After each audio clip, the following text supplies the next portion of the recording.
The number of people dying across Europe because of rising temperatures has increased by almost a third in the past 2 decades. Now, authors of a newly published report say 2023 saw a record number of days with extreme heat stress, and this affected people across all parts of the continent. But last year was not just hotter, it was also wetter. The whole of Europe was drenched with about 7% more rainfall than usual.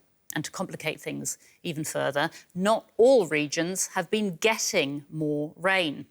As DW climate reporter Louise Osborne reports now from northeastern Spain, serious water shortages have left some people in the tourism industry fighting for their livelihoods.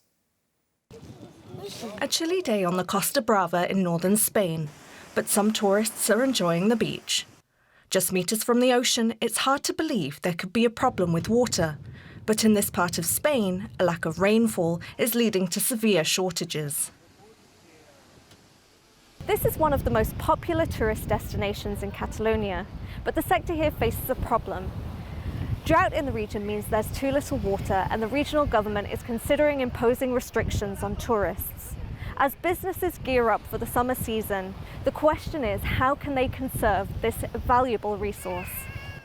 The Samba Hotel in Lloret de Mar holds one answer. Here, grey water, water that comes from baths, for example, is piped back into the hotel for the toilets.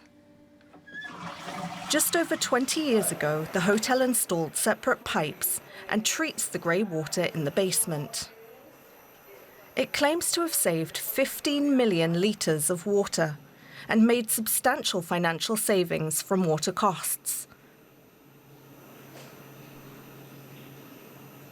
I think it's something that in hotels that are already finished, they have to take advantage of a renovation situation. But I think it should be mandatory in new hotels being constructed, so there is the ability to recycle water. With the help of the nearby Catalan Institute of Water Research, the hotel is also piloting a natural system using plants and soil to filter grey water. Researchers estimate costs for such a solution could be recuperated in 5 to 6 years. The system has been designed with ornamental plants because with lots of natural-based solution, one of the many aspects is for it to be pretty, in this case for tourists. And that's why it's next to the hotel bar.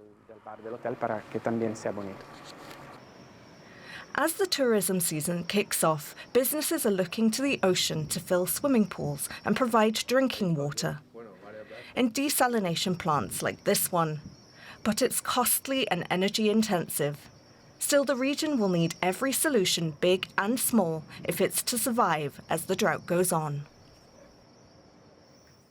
And the author of that report, Louise Osborne, joins me now here in the studio. Hi, Louise. Good to see you. So we've heard about the droughts that are scorching parts of Spain. We're hearing about the fact that Europe has seen much more rainfall in the past year. All of this has been linked to climate change. Are these extremes the new normal now? Well, I mean, the people I spoke to in Catalonia would definitely hope not. They've seen some restrictions in place, for example, where, you know, they even have to limit the amount of water that they are using to shower and for drinking, etc. And this is all because of lower than average rainfall over the past 4 years that's seen water levels in reservoirs drop from more than 90% in 2020 to around or less than 20% now. Wow, so really extreme stuff. Really extreme. Yeah. And, you know, as temperatures continue to rise in Europe, there is going to continue to be this extreme weather, whether that is flooding as a result of heavier rainfall or whether that is due to, you know, the hot, dry conditions that lead to wildfires, for example. And to some extent, we are going to have to get used to that. OK. Now, it's been proven now that Europe is warming more than other continents. What is Europe doing to cope with, to adapt to these changes? So, I mean, there are different things. I mean, in Catalonia, for example, authorities are investing heavily in desalination. So that is literally taking salt out of ocean water so that they can use it for drinking. The problem is that it's hugely energy intensive and very expensive. So it's not the best way forward. But there are problems as well, for example, with heat. Heat-related deaths have risen from around 60,000 in 2022 and are set to double by 2050 if nothing is done, according to the World Health Organization. And a lot of that is down to, the fact that people are not aware that this is such an issue and that healthcare professionals are also underestimating the risks of heat. So a lot more needs to be done to realize that, this is something that needs to be taken care of. Absolutely, and having some real effects on people's health and well-being.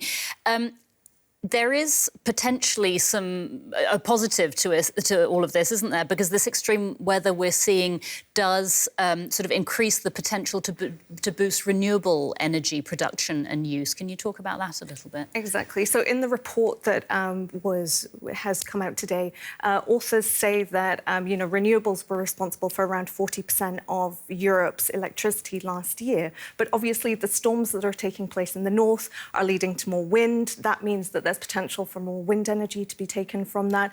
In the south, where we've got these hot, dry conditions, then there's more potential for solar energy.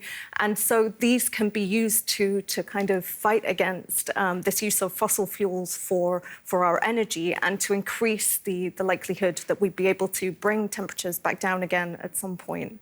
All right. DW climate reporter Louise Osborne, thanks so much for bringing us up to date there, Louise. Thank you.